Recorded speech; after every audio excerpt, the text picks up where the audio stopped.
Hey, welcome back to Image of the Invisible. How's it going, guys? It's been a couple of weeks because last week I had a soccer thing. I had a tournament and like this little banquet after the tournament, so I wasn't able to record. And you didn't record, did you, Phil? No. No. Okay, yeah.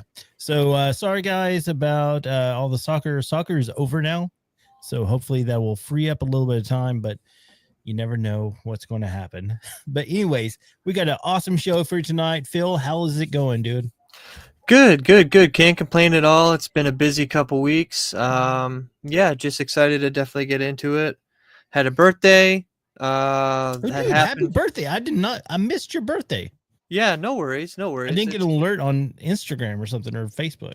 That's how I keep track of everyone. I get the alert saying, blah, blah, blah has a birthday.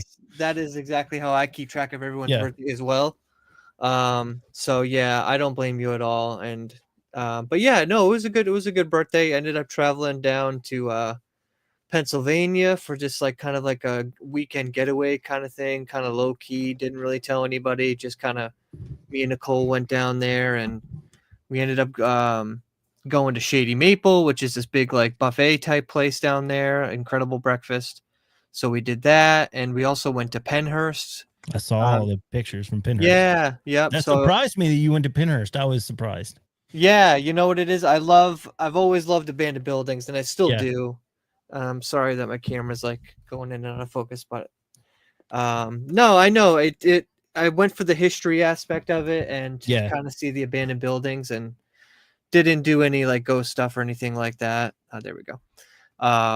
But yeah, it's a building that I do really enjoy going to and exploring and always seeing what the new things that they have. This camera just will not focus. I'm trying to get it to focus, but it'll focus at one of these points over here. But yeah. So that was fun. That was cool. Yeah, it was definitely interesting. It was weird going back to a place that I've done like paranormal investigations and stuff like that, but nothing weird happened. Just kind of, I think if you go with the right sort of mindset and the right intentions, that it's like that kind of stuff is like less likely to happen. So yeah, nothing weird happened or anything like that. It was a cool time, and it was cool to see the place again. That's cool. So I'm going to be having some guests down. It's I don't know if it should be announced right now. I don't know if it's I'm just not going to say anything just in case they don't want me to say anything. But yeah, I'm going to have some people coming down who have a podcast also and have been on here numerous times. But they're going to be coming and joining me at we're going to go to Brushy Mountain State Penitentiary, and we're going to do the ghost tour there. I am not going to be participating in any sort of spirit boxes or anything like that. I'll be along for the ride in case I am needed to cast out any demons. That's going forward. If I do an investigation, I am going to be the bystander and the backup in case anything goes wrong and they need me to help. Yeah, that's probably a good spot to be for sure. I think my wife actually may join me on that because we've talked about that for years, going to Brushy. It's very expensive to go. So hopefully this will be cheaper because we're going to have about 6 people going. So yeah, that's cool. Yeah, that's a place I definitely like to see, just this like for the abandoned building aspect and this historical aspect of. Yeah. I love those kind of places anyway. So yeah, that would be cool just to go check out the building alone. Yeah, definitely. Would you go at night? Because you're welcome to fly down and go with us. I don't think it really matters when you go. I mean, it's all the same. It doesn't matter. Of course, you've proved that with the stuff that happened to you. So yeah, it doesn't matter day or night. It doesn't matter. It's just creepier for videos. Yeah, if it's at night, that's all. Yeah. Just because you can't see what's going on and all that kind of stuff. But it literally sounds like my kids are like having a wrestling match upstairs. I don't know.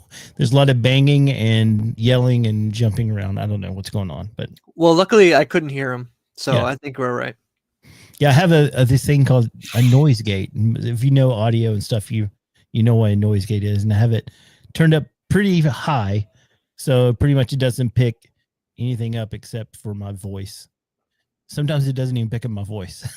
Yeah, and and that's probably the worst part. Yeah, definitely. Except everything but that, and you're like, what the heck? But yeah, too funny. Yeah.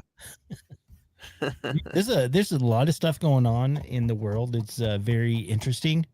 I'm just going to jump into this because this is going to be probably the shorter segment of this episode. But real quick, fattack.com. Guys, check out the new shirt. This was our we debuted this on May the 4th, Star Wars Day. So those who don't know, that is Jabba the Hutt, or Jabba the Hutt. It's not, really Jabba the Hutt, because we can't say that. It's a giant slug monster holding a AR. But it's a fun design. So if you guys want one, go to fattack.com and buy one, because they're really cool. Yeah, that's a really cool shirt. I like that shirt a lot. Yeah. Okay, guys. So I don't know if you guys have heard. I just heard this today, and I wanted to bring up. So apparently, I'm going to read this. This is from Fox News. I know a lot of people are like, Fox News, but this is not like political. This is scientists discover mysterious sphere in Colombia, sparking UFO speculation. So apparently, this sphere was seen flying, and then it crashed to the Earth, and they have the sphere now, and they've been like x-raying it and doing all these things, and apparently it's put together without any seams, which is I don't know if it's impossible, but it's not, I guess, likely that it was put together here on Earth because of the way it's put together. But it is hollow, and I don't know, it's very weird. So we have a video it's all in Spanish, but there's subtitles, so we can watch that together and kind of react to it. But yeah, it's very, very interesting. But it sparked a lot of people saying that, yeah, so this is definitely of non-terrestrial origins. I'm not going to say extra. Well, I guess it would be extraterrestrial if it's non-terrestrial. But I mean, I don't know if it comes from planets from millions of miles away. I mean, who knows where it comes from? It could come from the inner Earth. Who knows? It's just not from our, like, where we live. It could be inner Earth. It could be who knows where. But you know what I was thinking about?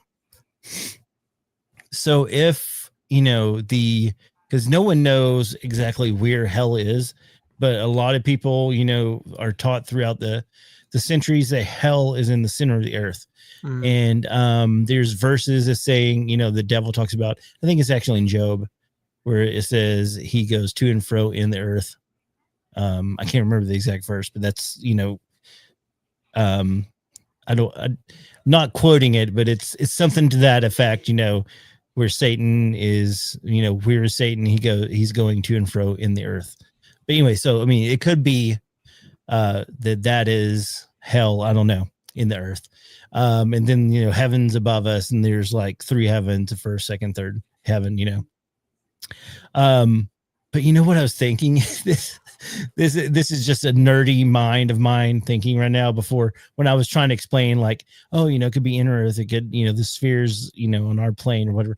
What if, because there's a lot of people speculating that, Tolkien, all the stuff he talked about was really like inner earth. Yeah. What if Middle Earth is actually like where we are? There you got hell, you have earth, Middle Earth. So you have under earth, Middle Earth, and then above earth, which is heaven. I don't know. I'm just thinking it's stupid, but yeah, you never know. You never know. But there's a lot of talk about possibly, Tolkien knowing and seeing things that sparked his writings. And there's a lot of stuff like about portals and stuff, possibly there's another earth. It could be a Middle Earth or something, that portals. Anyways, I'm getting way off topic here. that's for another show. But anyway, so there's a sphere that fell to Earth, and do you want to roll the footage and we can talk about it? Like I said, guys, this is in Spanish. There's subtitles. Yeah, so if you're listening to this on audio, you're just gonna have to. You're gonna have to translate it. Yeah, we'll talk about what they find afterwards. But here we go.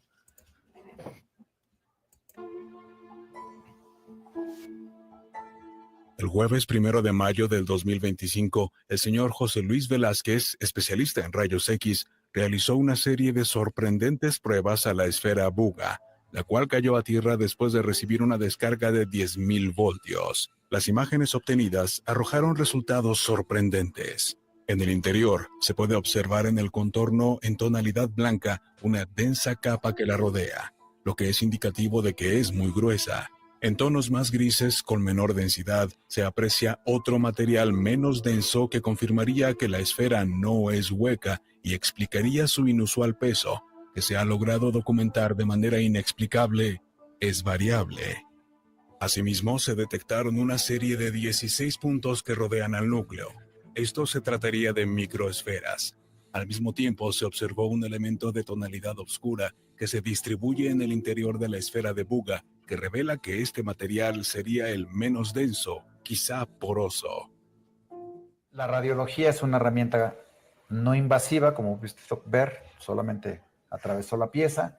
Nos habla de dos densidades diferentes, tanto en una imagen positiva como en una imagen, esta es positiva, la otra es negativa, que denota una densidad de materiales diferentes,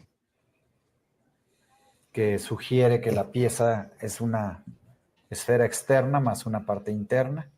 Aquí incluso si me acerco a la parte de este lado, hay otra densidad. ¿Sí ven? Sí. Ahí se ve, la externa es una, luego hay otra capa más delgada, luego entramos a otra, luego entramos a otra. Hay como tres capas de diferente densidad. También destaca la zona ecuatorial de la esfera, donde se contabilizaron 32 puntos distribuidos alrededor de la circunferencia. Asimismo, las observaciones en rayos X presentan que la distribución de los elementos es homogénea y que por su densidad pueden tratarse de metales. El investigador Nacho Rojo sugiere que, por su composición, esta esfera pudo haber sido ensamblada precisamente para albergar en su interior esta clase de materiales. Se ha descartado toda posibilidad de que se trate de un objeto ornamental. De hecho, fue registrada desplazándose en el cielo sin elementos visibles que nos permitan entender cómo puede desplazarse en el aire. Asimismo, el investigador español señaló que no encontró en las imágenes evidencias de fragmentación o desprendimientos, lo que significa que la esfera de Buga se mantiene íntegra. Se apreciaron también los puntos que penetran la estructura de esta esfera en el área perimetral. Concluyendo, doctor. Es una pieza muy rara, diferente a lo que yo he radiografiado de diferentes cosas que Nunca había visto algo así. Nunca había visto una pieza así. Te agradezco que me hayas invitado a radiografiarla, porque es una pieza única, con características muy sui generis. Pero justo ahí nos enfocamos y ahí no se ve que esto tenga soldaduras o uniones. O sea, no hay soldaduras, no hay unión.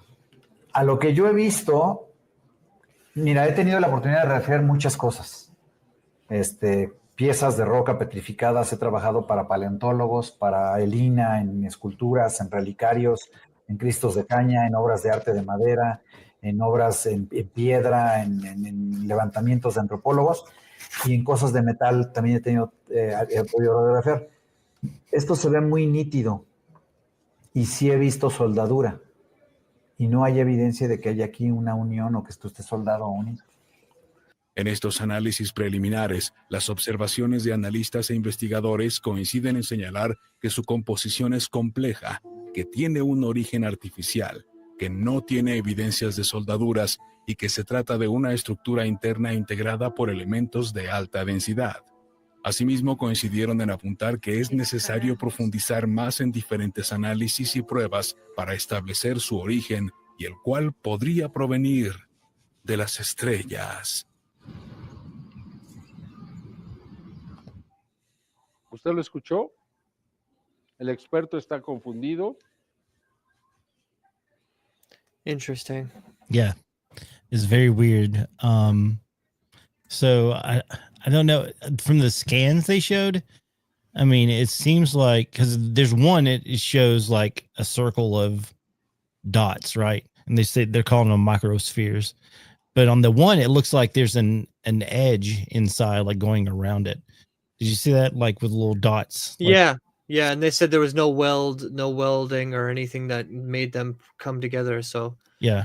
and then it said there was multiple layers, a couple thin layers, back to back to back, and then the inside of it somehow has some sort of, those other dots was like some sort of nucleus kind of thing, and so, it seems like they're trying the best that they can to try to figure out like what's inside this thing.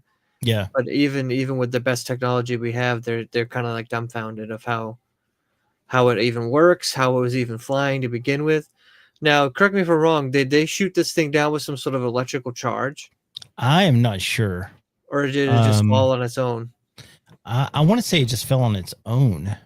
I'm looking at see if there's anything in the article that said how it fell down. I'm not seeing anything. Yeah, I'm not seeing.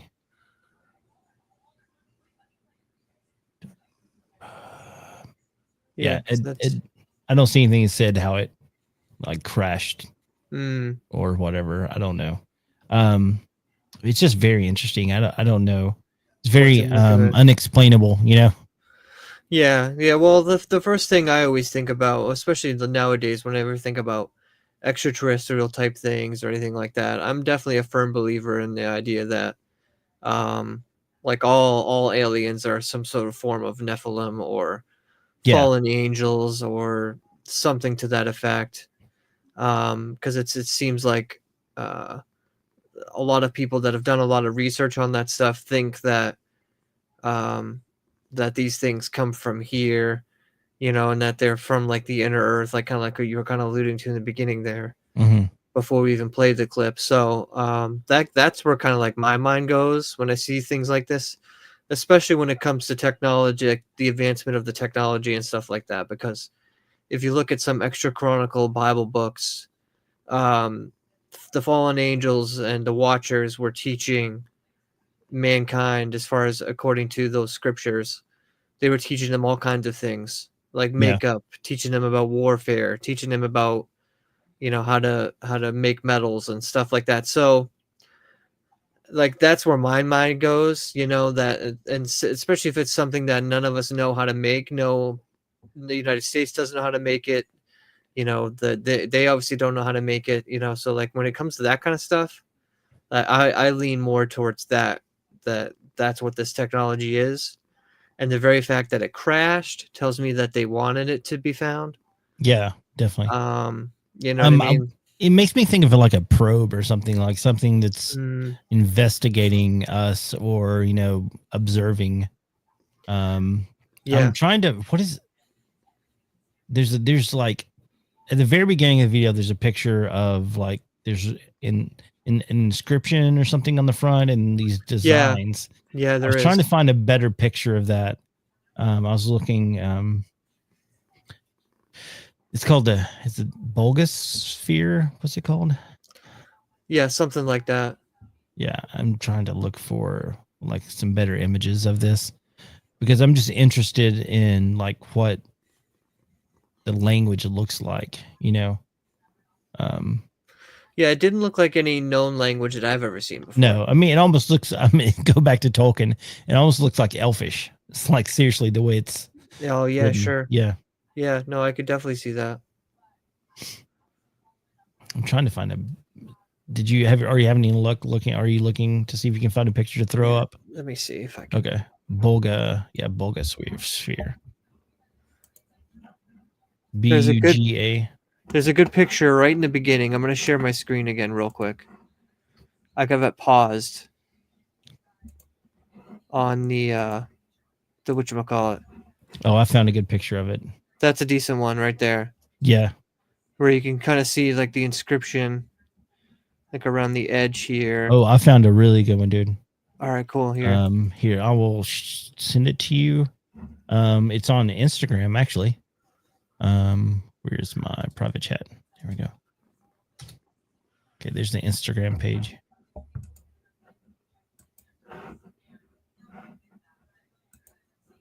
Oh, perfect. All right, let me just share this screen real quick.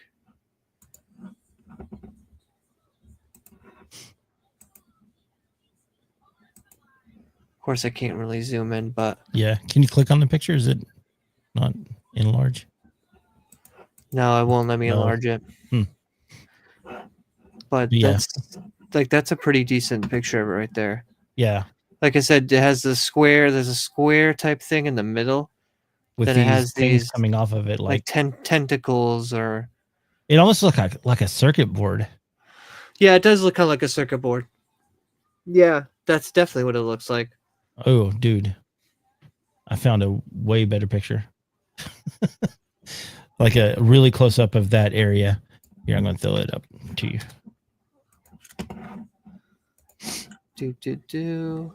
Oops. But yeah, it's very interesting. Like the language is, I mean, it looks familiar-ish. Like I've seen something like that before somewhere.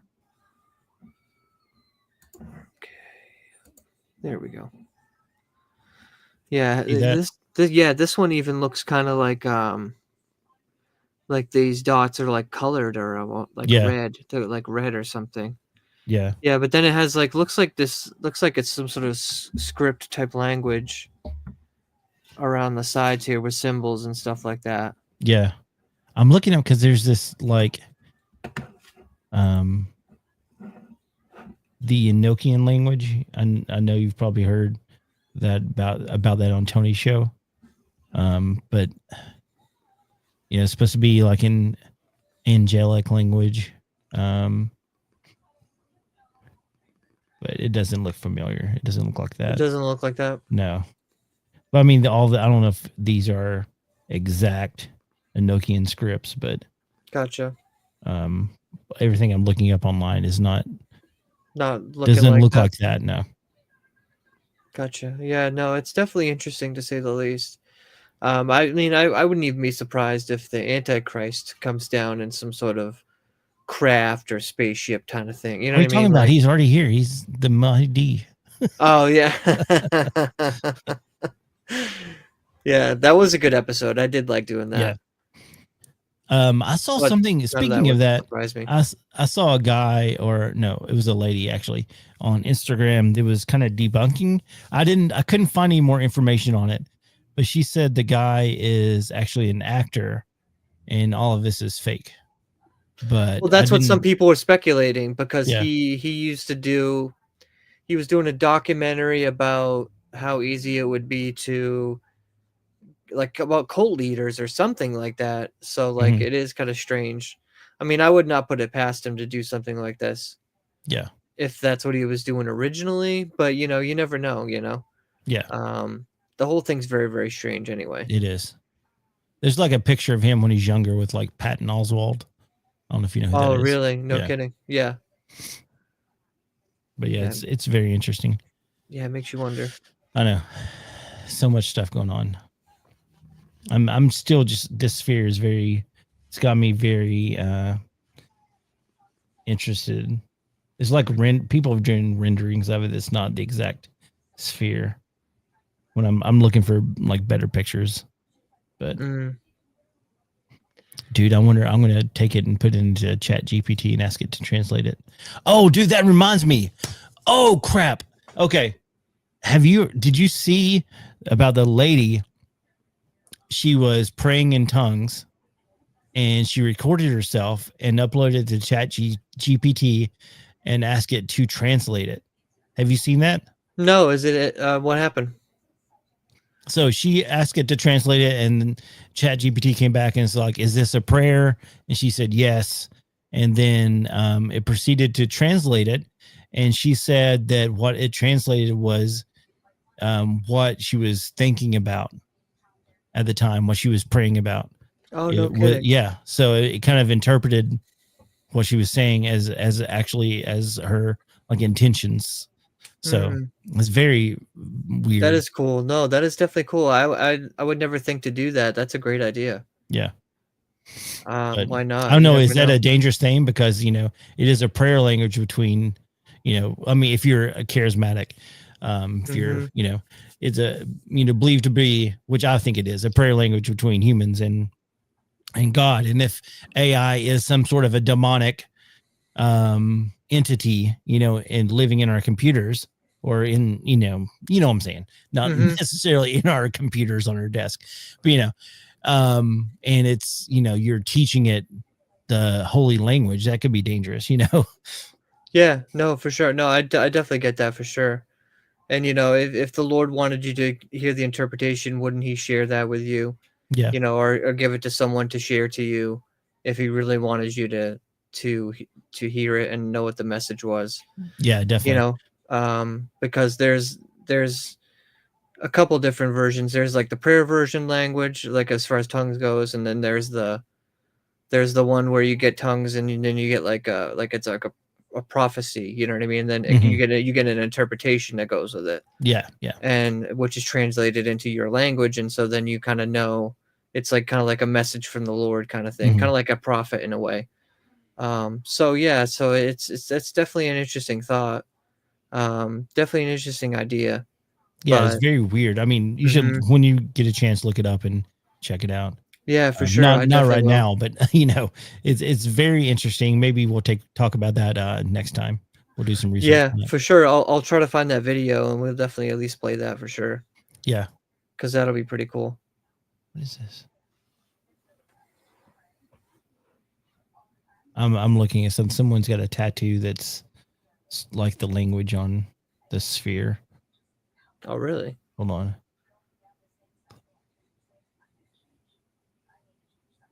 Bird symbols. There's a common glyph. What is bird symbols? Riding by Luna. There's one common glyph. The mystery deepens. What is bird symbols? I gotta look this up. Anyways, that's I will get back to you on this. Go ahead and start with like what you wanted to talk about, and we'll go from there. Sure. Yeah, I got two things. I wanted to mention the Tree of Life, but before we do that, I do have this quick clip that I saw that I've heard many people say before, but I thought it was interesting because we've never talked about this in front of our audience, and I'm sure you've probably heard this before, but I figured I'd give it a play. So the Lord has many different names in the Bible. One of them is Yahweh. Mm-hmm. And so this is kind of talking about that name and where it kind of comes from.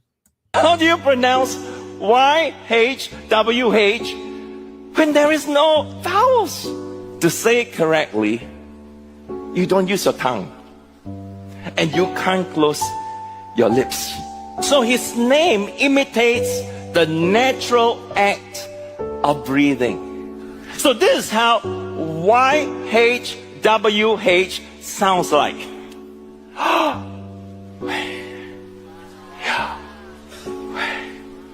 Can you imagine the first word you have ever spoken when you came out of your mother's womb was the personal name of God?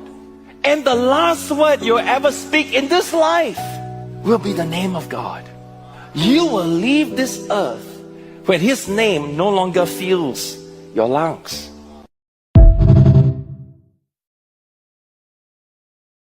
Chills. But I've heard that before. It's very, Mhm. very powerful. Yeah. Yeah, absolutely. And something that you don't really kind of like think about, and then once it's brought up to you, you're like, wow, that is exactly what the name sounds like. It Yeah. does sound like a breath. Because and then you think about the Lord and like how he's supposed to be our everything, and we wouldn't be here without him. Yeah. And it's like, yeah, it's definitely cool. It's one of It's those really clips cool. of, yeah, and I think it's, if you've never heard that before, I think it's a pretty powerful statement.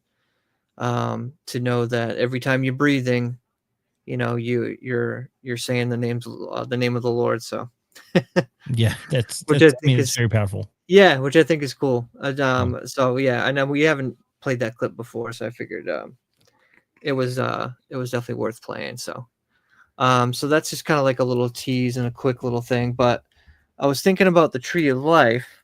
Now, for those people who don't know what the Tree of Life or where it comes from, it's from the Bible. And it's described in Genesis 2:9. This is where it first pops up. So it's very early on in the Bible. For those that don't know, the Lord has already made the garden. He's already made a lot of things, and this is kind of describing the garden and like how the garden is kind of made in the beginning. And this is from Genesis 2:9. And out of the ground the Lord made to spring up every tree that is pleasant to the sight and good for food. The tree of life was amidst of the garden, and the tree of knowledge of good and evil. And so this is the first time the tree is ever mentioned. So a lot of people know about the tree of good and knowledge of good and evil, which is the tree that Eve takes the fruit from, that the Lord tells Adam and Eve not to eat from. And everyone knows that story. The snake comes in and tempts Eve to eat it, and because she'll be more like God, which is a lie. And obviously you guys know that she eats it, and then which causes the first sin to take place, and then Adam eats it as well, and so then that whole stuff happens.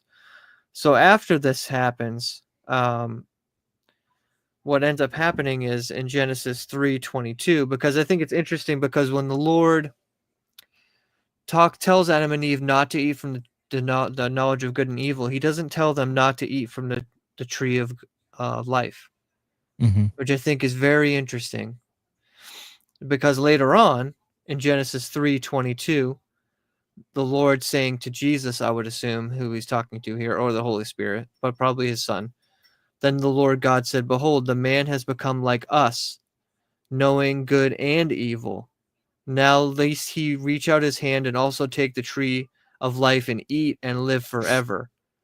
Therefore the Lord God sent him out of the garden, meeting Adam and Eve, to work from the ground from which he was taken. He drove out the man, at the east of the garden he placed a cherubim with a flaming sword that turned every way to guard the way to the tree of life.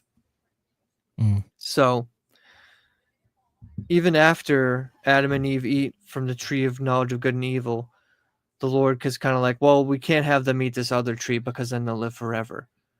So, which I think is interesting. And so but that's not where, the tree of knowledge the tree of life comes up later on in many other verses. But what did you think about the tree of life in this beginning bit here? I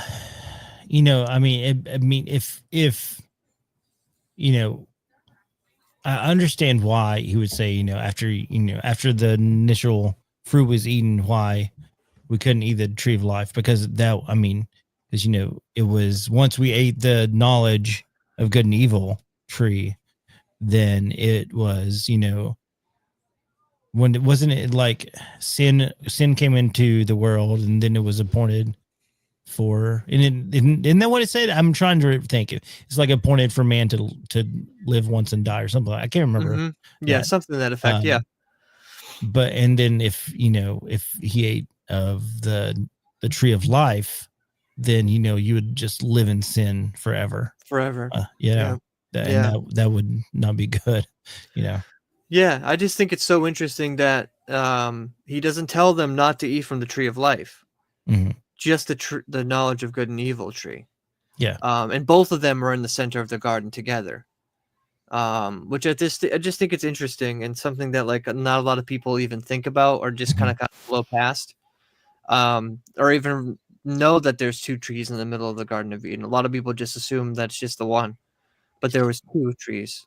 Maybe the tree of life, if you think about it this way, it was like a substance to keep them young, and then once they sinned, they were not allowed to eat of it anymore. Oh yeah, maybe that's why they lived longer. Yeah, absolutely. Which definitely could be the case for sure. Yeah. It's not mentioned in there, but it doesn't say that they're not allowed to eat it up until the very fact that they sin. Yeah. And then then everything changes after that. Yeah, so that's definitely interesting for sure. Yeah, for sure. Yeah, it makes you wonder. I have so many questions, but we'll never know the answer until we're with God, No, that's for sure. But the tree of life makes a comeback in Revelation 22. 22 verses 1 and 2, I'll read. because it talks about it at the end, and the Lord's kingdom, it kind of pops up again. Then the angel, this is from Revelation 22, verse 1. Then the angel showed me the river of water of life, bright as a crystal, flowing from the throne of God and the Lamb through the middle of the street of the city. Also, on either side of the river, the tree of life, with 12 kinds of fruit, yielding its fruit each month. The leaves of the tree were for the healing of the nations. So there's a lot going on here with this tree of life, especially at the end here. Number one, it's flowing from the throne room of God. So it's going right, it's right outside where the Lord is and all, and the Lamb, which is the Jesus. And it has 12 different kinds of fruit, one for each month, which is kind of interesting. So the tree of life is like unlike any other tree of fruit that we have, because usually with a tree or fruit or whatever, it only grows one kind of fruit. Yeah. But it seems like the tree of life is growing at least 12 different kinds of fruit, one for each month. And then not only that, its leaves are for healing. And then it goes on a little bit further in Revelation 22. I think it says something else a little bit further about that. I'm going to have to pull it up. But yeah, did you know that the tree of life was mentioned in Revelation as well? You know, I didn't until we talked about it a little bit before we started. I mean, I probably did, but I didn't remember it was in there. I didn't remember either. Like I've read Revelation recently and didn't even pick up on it, didn't even notice it, didn't even think about it. Yeah. But this is verse 3. No longer will there be a curse upon anything, for the throne of God and of the Lamb of God will be there, and his servants will worship him. They will see his face, and his name will be there. His name will be written on their foreheads, and there will be no more night, no need for lamps or sun, for the Lord will shine on them, and they will reign forever and ever. So is this after the so you have the tribulation, well, you have the judgment, then the tribulation, then, you know, all the saints are raptured, go to heaven, which it depends on if you're pre-trib, post-trib. Some people think you're going to be raptured before the tribulation. Some think after, some play different, what, you know, whenever, you know, I believe there's a rapture. So I'm going to say at some point we'll be raptured into heaven, and then there will be Armageddon. After Armageddon, there will be the earth will be here, and it'll be, you know, like a bunch of weird stuff going on, you know, and then there'll be a new heaven, a new earth, a new Jerusalem come down. So is this what it's talking about? There'll be like the tree of life will be part of the new earth. Is that what this part? I think so. I think so. And I think it's going to be from what I'm just reading here, it sounds like it's going to be in the new Jerusalem. Yeah. Or like the new, you know, and then, so a little bit further on, it talks about Jesus is coming. And so I'm just going to skip in, but this is right after Jesus says, "Look, I am coming soon. Blessed are those who obey the words of the prophecy written in this book." And so then it goes down a little bit further. I'm going to skip some stuff here just because I want to get to this part. Verse 14 of that same chapter. "Blessed are those who wash their robes. They will be permitted to enter through the gates of the city and eat the fruit from the tree of life. Outside the city, the dogs, the sorcerers, the sexually immoral, the murderers, the idol worshippers, and all that who love to live a lie." So yeah, it definitely seems that way, that this is like talking about after Jesus comes back, and then there's like the 2,000-year reign or whatever, where Satan is like loosed again. That's what it sounds. That's what it sounds like to me. And that's a weird thing to, you know, to wrap your head around, you know. So absolutely, Jesus comes back and there's a 2,000-year reign, but the people who survive the tribulation and everything are here. They're still walking around, you know, having babies, you know, but then there's these saints that were raptured to come back to the earth. And it's just so bizarre to wrap your head around. Like, what is that going to look like, you know? Like, what is going on, you know? Yeah, no, absolutely. And so where Satan gets loosed and stuff, the only thing I can think of is the Lord is so full of love that even with Satan, he gives him another opportunity or a reprieval. Or see, I don't know if it's that or if it's again to test the people that are left here. Mm-hmm. You know, the people that, so like I don't know. Yeah, because it's very confusing it's it is something hard to wrap your mind around, because Yeah. why would the Lord allow that? But like I said, I think that could be part of it, where even the Lord has pity on him, Yeah.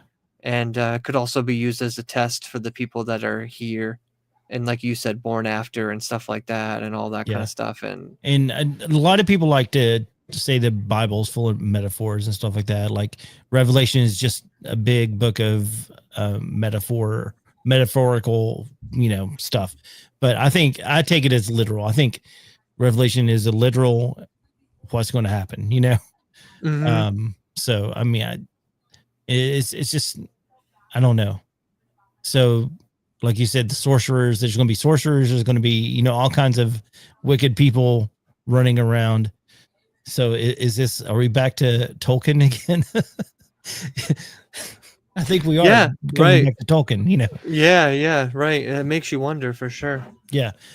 So, okay. So I haven't been watching. I did watch all the way through the Amazon did I can't remember, what is it called? The One Ring or whatever the the new series I think the came new out with. series. Yeah. Yeah. It's like, it's not canonical. It's kind of like a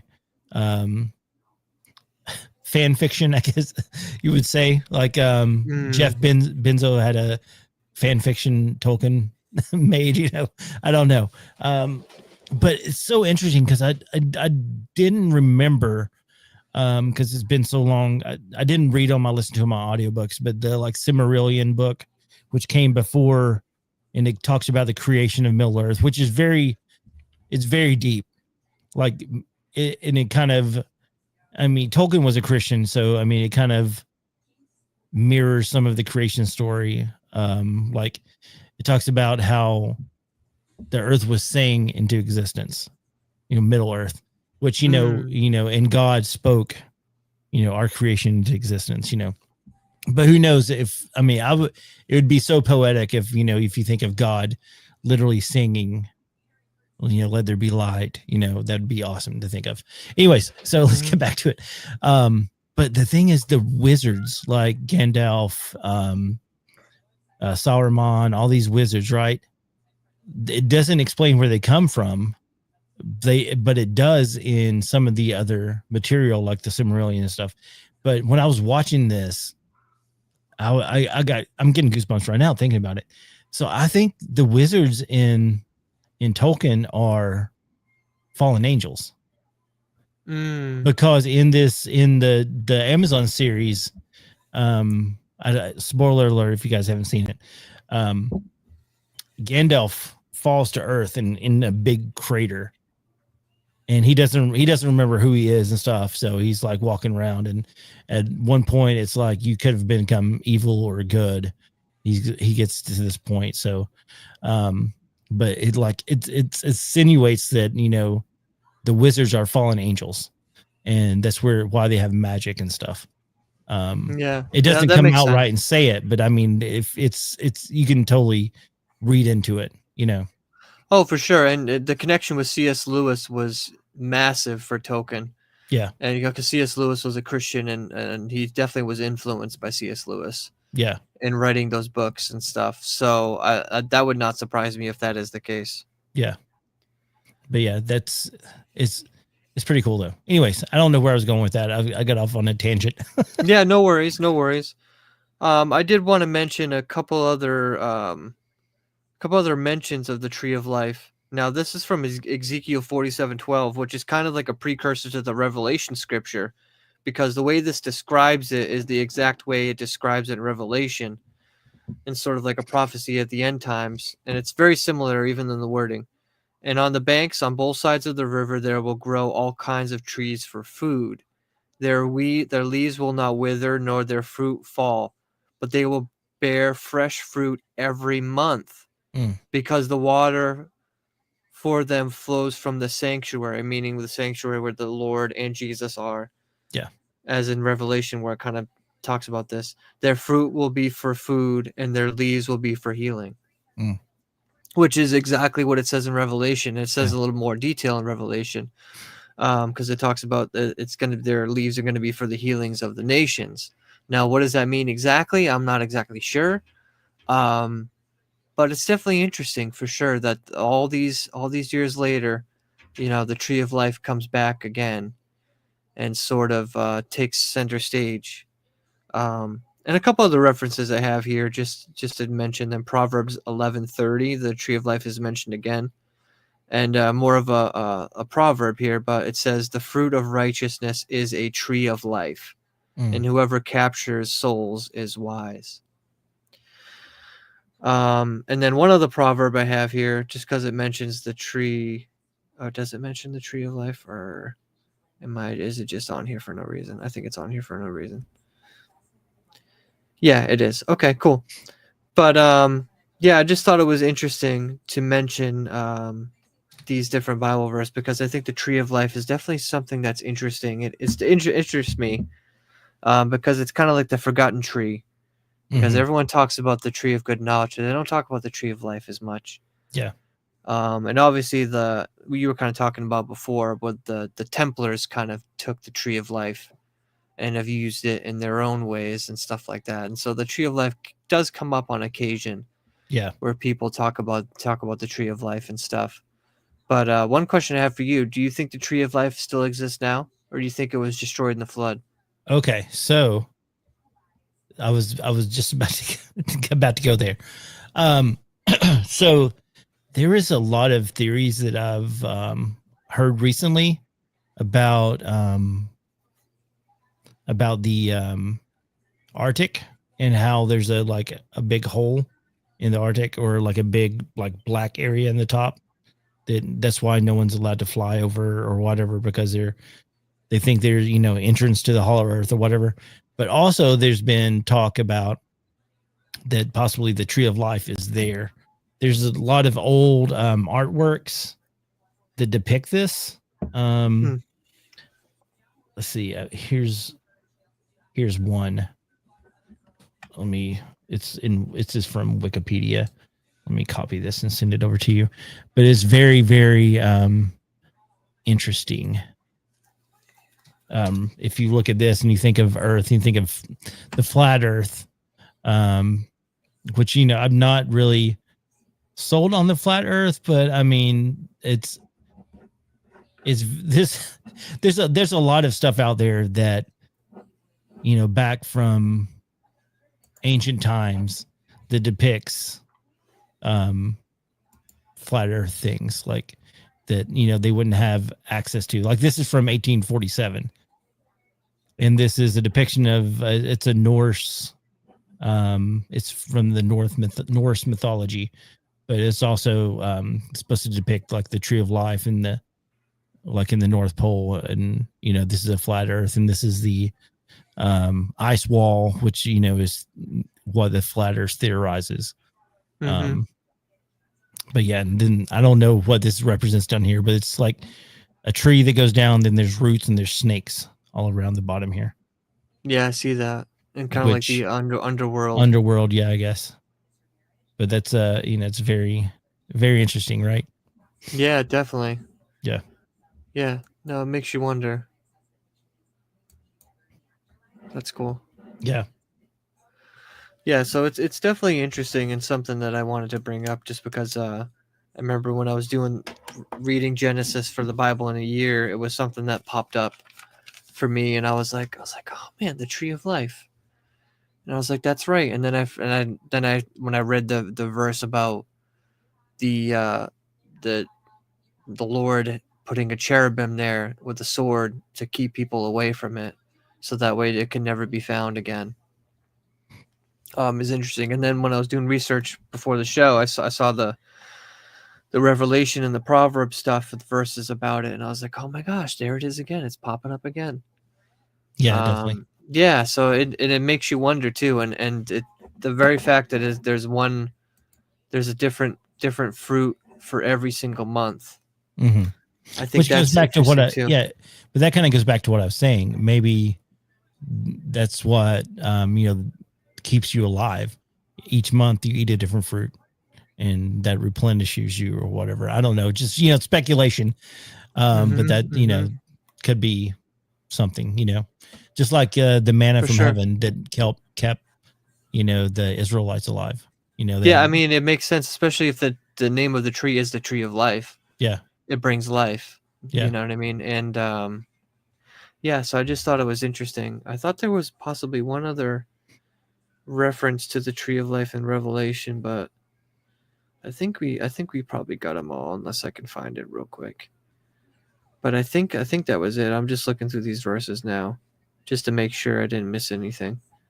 But if anyone out there does know or knows Hold of on. another verse, So I'm reading this right now. So this may be chapter 2 of Revelation.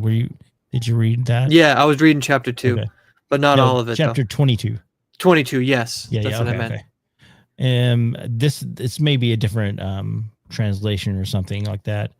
It says, as part of the new garden paradise, access is then no longer forbidden for those who wash their robes, or like I guess it means who are cleansed. Mm-hmm. Yeah, that is cool. Yeah. I did see that bit.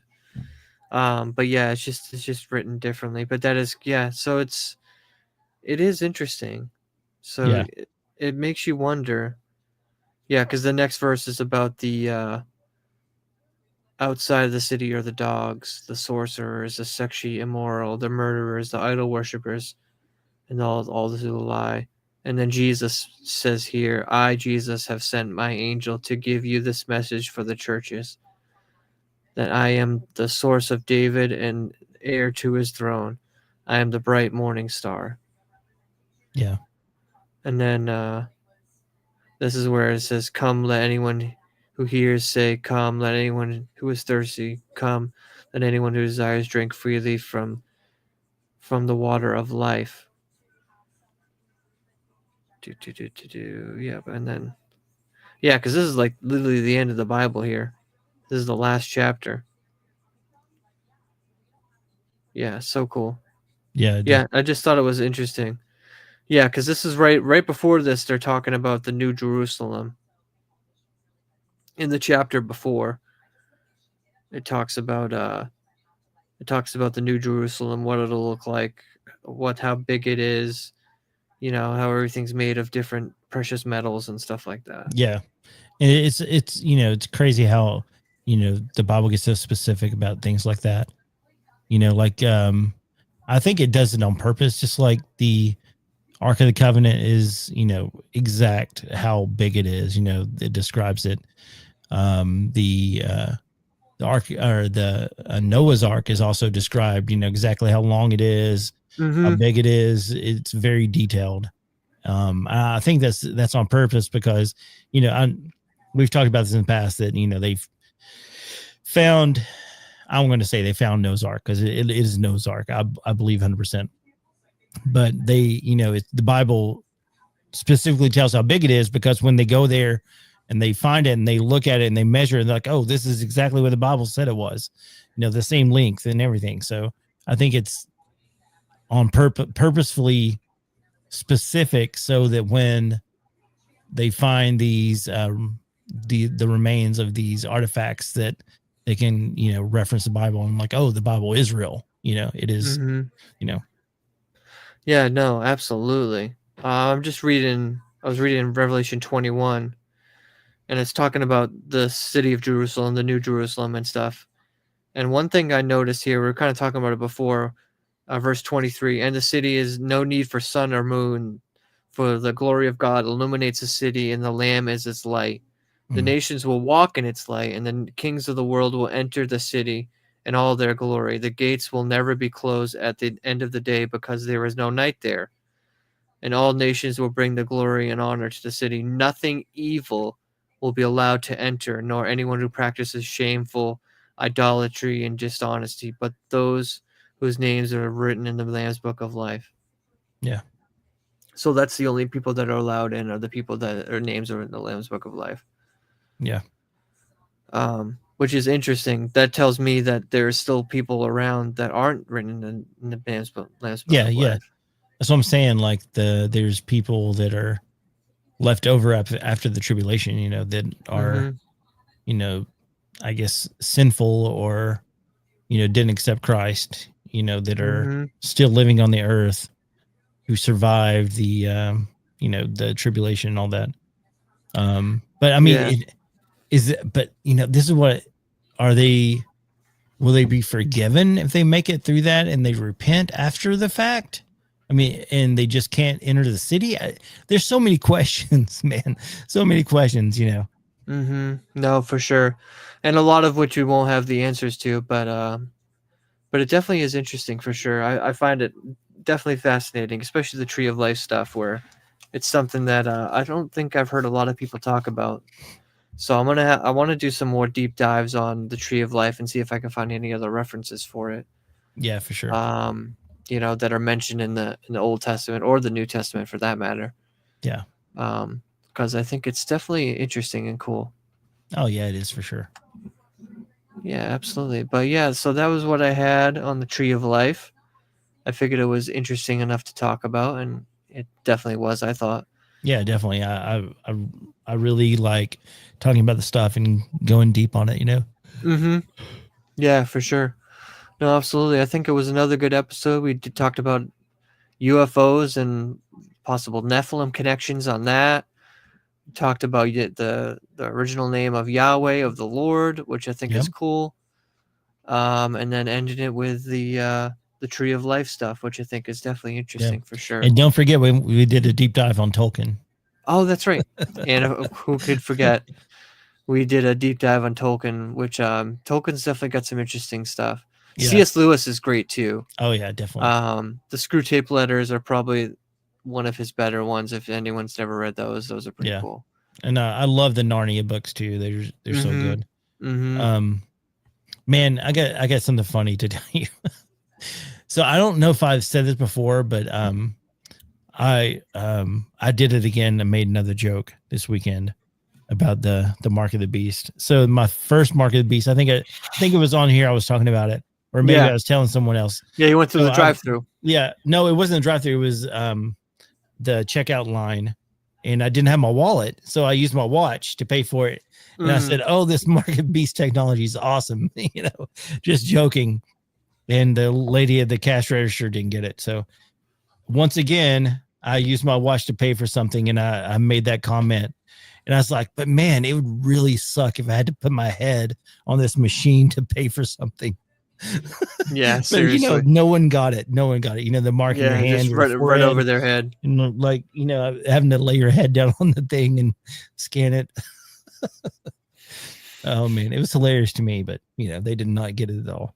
Yeah, no. Yeah, unfortunately, that's one of those things that I don't think a lot of people even know if you're not a Christian. Yeah, definitely. Like the Mark of the Beast stuff. Yeah. Like they may have heard of it in passing, but I doubt it. I doubt it. Yeah. So I don't know. I mean, you would think, I mean, as many movies and stuff as there are with, you know, people talking about, like there was that Damien movie. You remember that? Oh yeah, sure. And I think they talk about the Mark of the Beast in that. And there's, you know, there's the Prophecies series. I don't know if you watched, ever seen that. It's like a horror movie. But yeah, anyways. Cool. Awesome. Well, another great episode of Image of the Invisible podcast. We want to thank you guys for joining us. We also want to thank Fat Tack. Jason, why don't you tell everyone where they can buy that great shirt? fattack.com. Go check it out. Buy one of these shirts. Support Fat Tack because they are awesome. And I designed the shirts, and I think they're pretty cool. Yeah, that's awesome. They are pretty cool. So I'm going to have to get one of my own for sure. Cool. Because I definitely need one. I don't have it on me, but I also got a hat today. It's Fat Tack, but it's written like the letters look like donuts with like pink frosting on them. Oh, like sprink- Homer and sprinkles. Simpson kind of donuts? Yeah, yeah. Yeah, that's cool. I love it. No, that's Yeah. awesome. Yeah, I'm gonna have to get my own T-shirt at fattack.com. Yeah, you need to. Need to go get one. And so do you guys. Yes, And let them know that Image of the Invisible sent you. 100%. We don't get any money from it. We just, well, I mean, I guess I get a little money from it because I designed this stuff, but Yeah. But if enough people tell them, that they heard him from here, you never know what'll happen. We could have a legit sponsor. So we could have a multi-million-dollar contract with Fat Tack. No, I'm just kidding. Yep. Yeah, absolutely. That's definitely That's the possibility. dream. That's the dream right there. And I'm Yep, sure for Fat sure. Tack would love it if they were making that much money. Oh, for sure. Absolutely. Absolutely. No, I think they would definitely take that all day. Yeah. All right, that's awesome. All right, Jason, why don't you give us a little outro here, and I'll hit the music. All right, guys. Thanks again for checking out Image of the Invisible. Check us out on Instagram, Facebook, wherever you do social media, wherever you listen to podcasts, wherever you watch videos like YouTube, Rumble. We are there, so check us out. Also, like I said before, fattack.com. And I want to give a shout out to another person that I don't know, really helped me out. I did some designs for them, and that is Freedom Industries. It's Freedom Industries _TX on Instagram. They tune Ford trucks, and they are out of Colorado. So if you're in Colorado and you want to get your truck tuned, go check them out. But I did a design for them, and they sent me some wheels for my truck. If you're on my Instagram, you've seen them, and I love it. I think they look awesome. But yeah, I just want to give those guys a shout out. But thanks for listening, and we'll I can't talk. Thanks for listening, and we'll catch you next time. Peace. Peace. Always